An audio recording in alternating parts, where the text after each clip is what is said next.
مرحبا أهلا النوادي. السلام عليكم ورحمة الله وبركاته. إن الحمد لله نحمده حمدا يليق بجلاله ونستعينه استعانة تليق بكماله ونستهديه هداية من أقر بعظمته وجلاله ثم نصلي ونسلم على سيدنا محمد وآله أما بعد سبحانك لا علم لنا إلا ما علمتنا إنك أنت العليم الحكيم ربي اشرح لي صدري ويسر لي أمري واحلل عقدة من لساني يفقهوا قولي وسدد لساني وهدي قلبي بحق سيدنا محمد صلى الله عليه وآله وبارك وسلم يا من هو في علوه كائن يا من هو في فعل حميد يا من هو في مجده متين اللهم أكرمنا بنور الفهم وأخرجنا من ظلمات الوهم وارزقنا فهم النبيين وحفظ المرسلين وإلهام ملائكة المقربين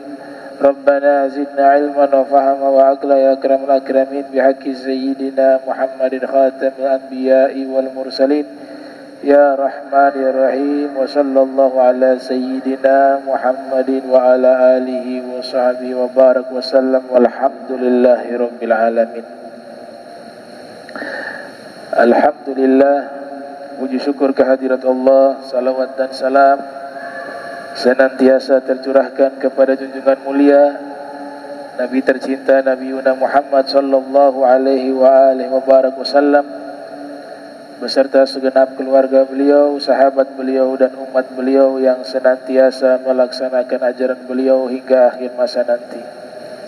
Yang saya muliakan, saya hormati seluruh imam Masjid Al-Munawwar, wabil khusus Al-Ustadz Haji Yaswin, wal Ustadz Jamal, wal Habib Alwi Al-Bar, mata'anallahu ta'ala bituli hayatihim wa umrihim, wa jami'il hadirin hadirat yang insyaallah dirahmati Allah subhanahu wa ta'ala.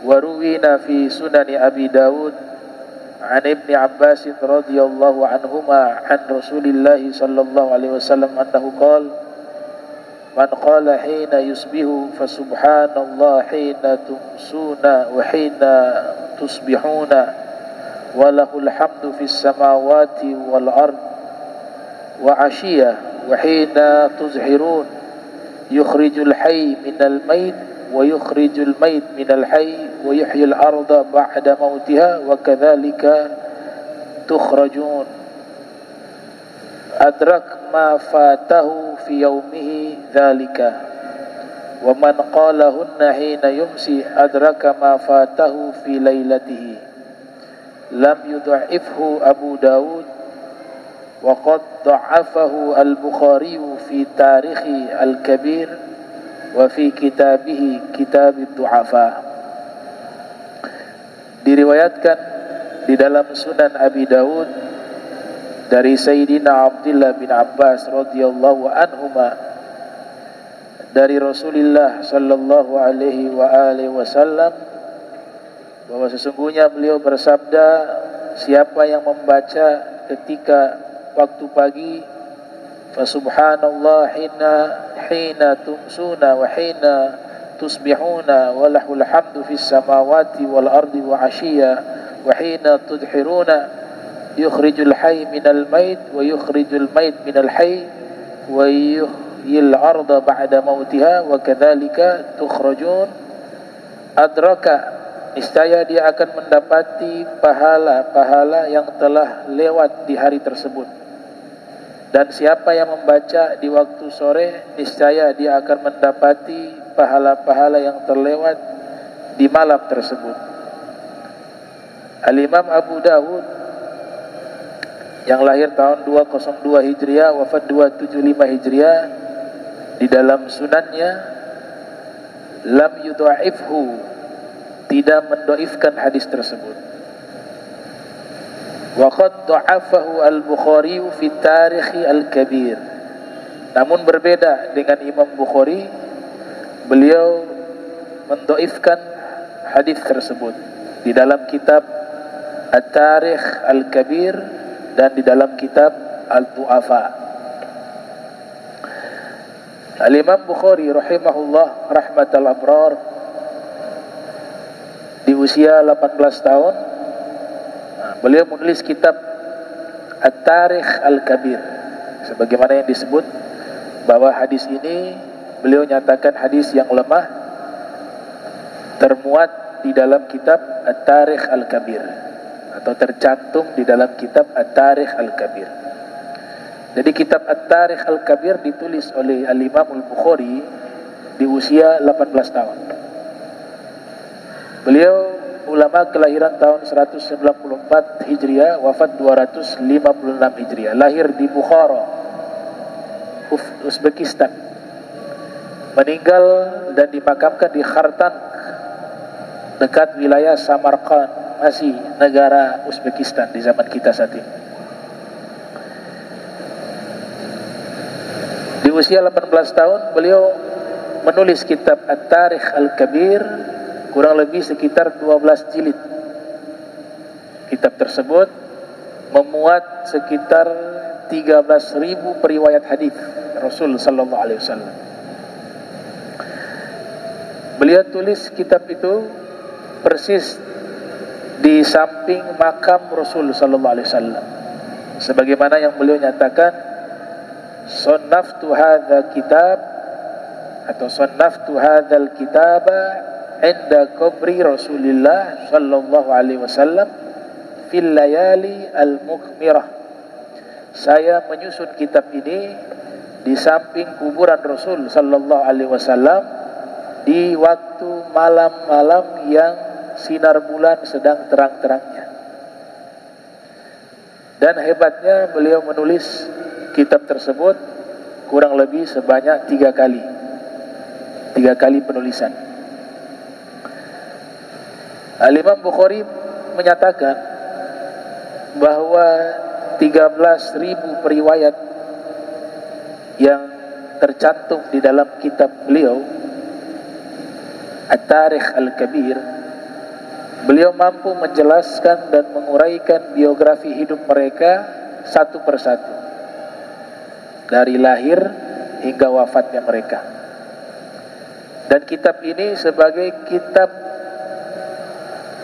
akademik disebut oleh Dr. Ahmad di dalam kitab beliau Minan Nabi ila Al-Imam Bukhari, kitab yang membahas tentang sejarah perkembangan ilmu hadis sejak zaman Nabi hingga masanya Imam Bukhari, dan dianggap sebagai kitab ilmu jarh wa ta'dil wa ilmu rijal, ilmu yang membahas tentang pujian dan kritikan kepada periwayat hadis Nabi sallallahu alaihi wasallam, atau ilmu yang membahas tentang biografi para periwayat hadis.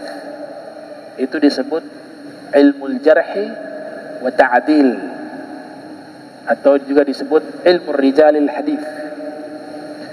Di usia 18 tahun beliau sudah menulis kitab ilmiah pertama di bidang ilmu jarh wa ta'dil. Ini menurut Dr. Ahmad di dalam kitab Minan Nabi ila Al-Imam Al-Bukhari. Selain itu juga beliau menulis kitab At-Tarikh Al-Awsat, Tarikh Al-Awsat, dan juga kitab Al-Du'afa, yaitu kitab yang mengumpulkan periwayat-periwayat hadis yang dianggap lemah. Beliau muat dalam kitab khusus bernama kitab Al-Du'afa. Dan hebatnya Al-Imam Bukhari disanjung oleh para ulama, di antaranya Al-Imam Al-Hakim Al-Kabir mengatakan kitab Muhammad bin Ismail fi tarikh lam yusbaq ilaih. Kitab tarikh yang ditulis oleh Imam Bukhari tidak bisa dilewati oleh ulama lain. Artinya kitab tersebut sangat lengkap ya. Kitab tersebut sangat lengkap, memuat para periwayat-periwayat hadis, terutama di dalam uraian dan penjelasan ilmu jarh wa ta'dil. Dan kitab-kitab yang beliau tulis yang terkenal adalah kitab Sahihul Bukhari, yang menjadi kitab induk hadis Rasul sallallahu alaihi wasallam. Bahkan dianggap kitab hadis yang paling sahih menurut ulama ahli sunnati wal jamaah. Judulnya adalah Al-Jami' Al-Musnad As-Sahih Al-Mukhtasar min Umuri Rasulillah wa Sunanihi wa Ayyamihi. Beliau juga memasukkan hadis-hadis dalam kitab Adabul Mufrad. Ada kitab hadis karangan beliau berjudul Adabul Mufrad.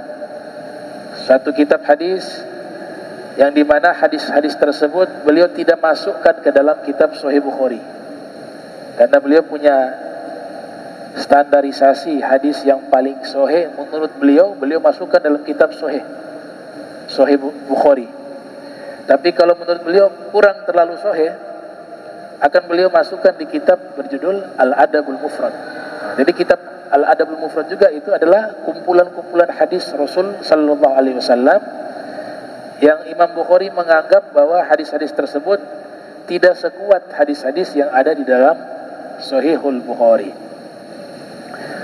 Begitu juga Imam Al-Hakim yang lahir tahun 321 Hijriah, wafat 405 Hijriah, mengambil hadis-hadis yang tidak dimasukkan oleh Imam Bukhari ke dalam kitab sahihnya. Begitu juga Imam Muslim, beliau kumpulkan hadis-hadis tersebut, dimuat di dalam kitab berjudul Al-Mustadrak.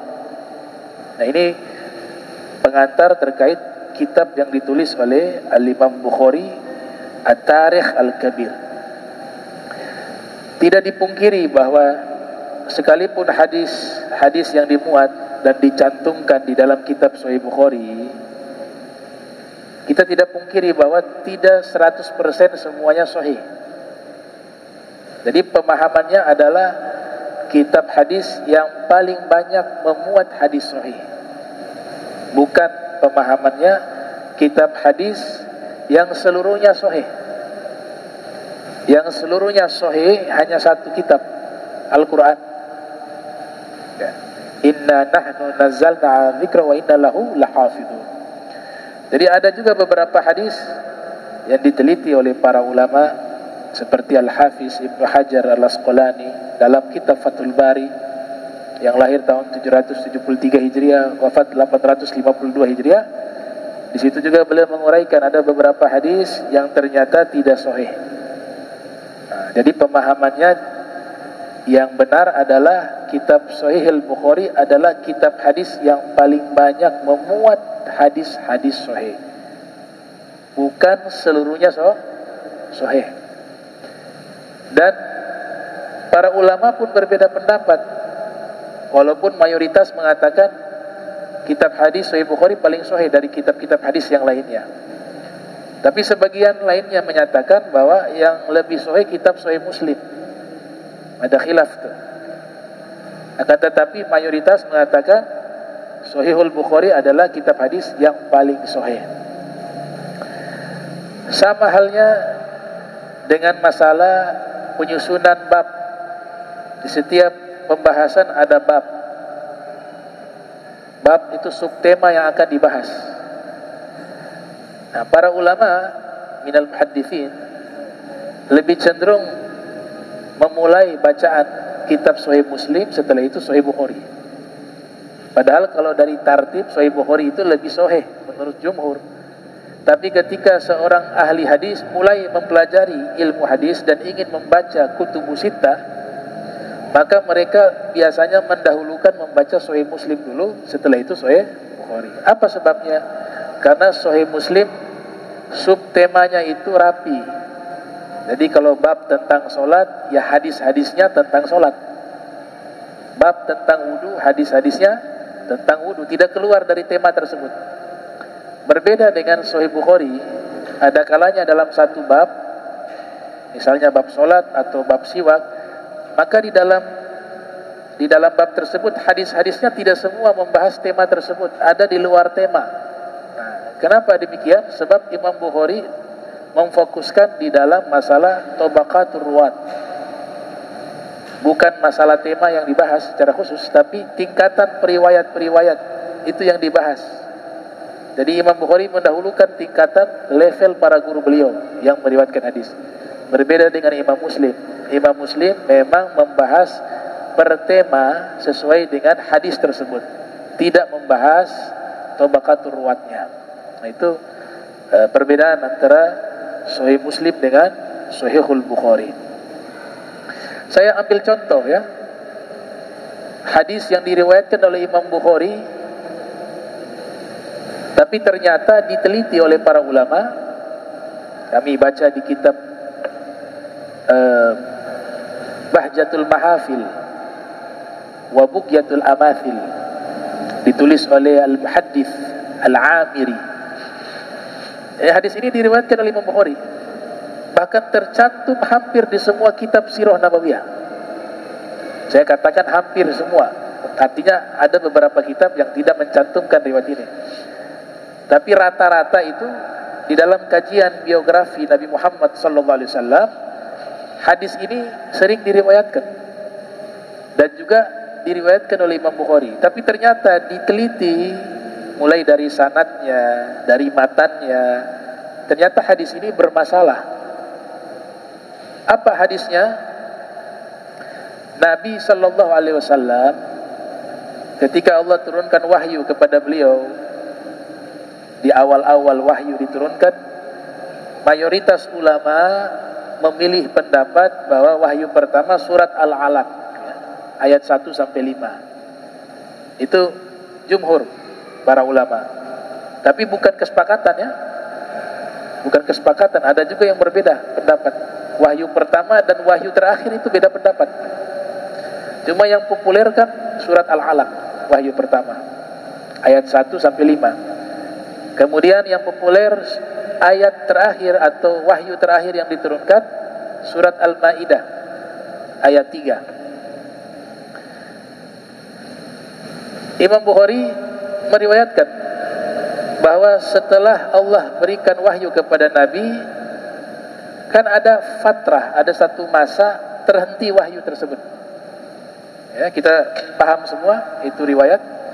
Sehingga Nabi sedih, digambarkan Nabi sedih, gelisah, kok wahyu tidak turun lagi.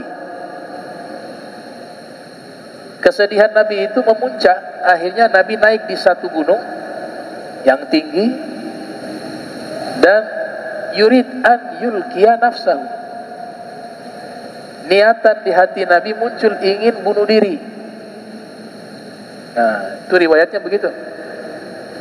Tapi hendak niat ingin bunuh diri, melemparkan diri beliau dari atas bukit jatuh ke tanah, dihalangi oleh malaikat Jibril. Dan itu terjadi kurang lebih 3 kali. Diriwayatkan oleh Imam Bukhari hadis tersebut. Ternyata diteliti hadis tersebut saz, bermasalah secara matan. Coba perhatikan, bagaimana mungkin seorang Nabi kita Muhammad SAW khususnya yang diriwayatkan punya niat melakukan dosa besar. Bunuh diri itu kan dosa besar. Bagaimana mungkin Nabi Muhammad SAW punya niatan melakukan satu perbuatan dosa yang sangat besar? Dan secara tidak langsung juga niatan dan apa yang diinginkan oleh Nabi, ingin bunuh diri tadi, itu bertentangan dengan Al-Quran itu sendiri, yang dimana Allah Ta'ala melarang untuk melakukan perbuatan bunuh diri. Wala taqtulu anfusakum innallaha kana bikum rahima. Jangan kalian membunuh diri kalian, kata Allah. Di ayat yang lain Allah katakan, jangan kalian melemparkan diri kalian di dalam kebinasaan. Di dalam hadis juga Rasul sallallahu alaihi wasallam bersabda, minal kabairi, termasuk dosa-dosa besar, qatlun nafs, yaitu bunuh diri. Nah, riwayat ini menggambarkan Nabi ingin bunuh diri, bahkan sebanyak 3 kali, tapi dihalangi oleh malaikat Jibril. Hasya wa kalla, tidak mungkin Nabi melakukan perbuatan yang melanggar syariat. walaupun hanya berupa niat. Di mana ismatun Nabi sallallahu alaihi wasallam? Di mana penjagaan Allah terhadap Nabi, terhindar dari perbuatan-perbuatan buruk, terhindar dari perbuatan-perbuatan dosa. Niat itu, niat ingin melakukan bunuh diri itu sudah dosa. Niat.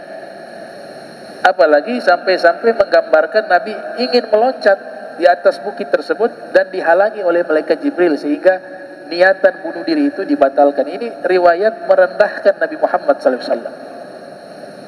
Kita harus kritik. Kita harus membela Nabi kita Muhammad SAW. Nah, Imam Bukhari ternyata ketika di riset meriwayatkan hadis ini bukan tujuan untuk mempopulerkan hadis ini sahih, bukan. Sebenarnya dalam naskah aslinya itu, kalau kitab yang sudah tertulis, yang dicetak, mungkin masih termuat riwayat itu. Tapi kalau kita memperdalam riwayat ini dan kita meneliti lebih teliti lagi, ternyata Imam Bukhari tidak bermaksud mempopulerkan hadis itu dengan niatan mengatakan hadis ini sahih, tapi ingin menunjukkan bahwa hadis ini bermasalah. Ingin menunjukkan hadis ini bermasalah, maka beliau riwayatkan. Maka kita butuh keterangan aslinya ketika menerangkan apakah hadis ini benar-benar bermasalah atau tidak. Nah, jadi kita sepakat bahwa hadis ini bermasalah. Hadis ini bermasalah. Karena kenapa bermasalah? Alasan pertama, bahwa seluruh para nabi tanpa terkecuali semuanya itu ismah atau ma'sum, terjaga dari perbuatan dosa, baik berupa niat apalagi perbuatan. Alasan yang kedua, niat yang ada di dalam hati Nabi ingin bunuh diri tadi secara tidak langsung bertentangan dengan Al-Quran dan hadis beliau sendiri, yang dimana Al-Quran melarang orang untuk bunuh diri. Di dalam hadis beliau tegaskan bahwa bunuh diri termasuk perbuatan dosa besar. Itu tidak mungkin Nabi punya niatan melakukan hal itu. Alasan yang ketiga, tidak realistis. Hanya sebab wahyu terhenti sesaat kemudian Nabi ingin bunuh diri. Begitu lemahnya kejiwaan Nabi. Ya, hanya tertahan wahyu sesaat kemudian Nabi sudah berniat untuk bunuh diri. Lemah. Hasya wa qalla, tidak mungkin. Itu ada di dalam hati Nabi Muhammad sallallahu alaihi wasallam. Nah, jadi sudah diteliti oleh para ulama hadis bahwa riwayat ini adalah riwayat yang syaz dan punya illah, punya penyakit yang tentunya tidak pantas kita sandarkan riwayat ini kepada Nabi Muhammad sallallahu alaihi wasallam. Apalagi kita yakini bahwa ini kejadian pernah terjadi, ya, hasya wa qalla.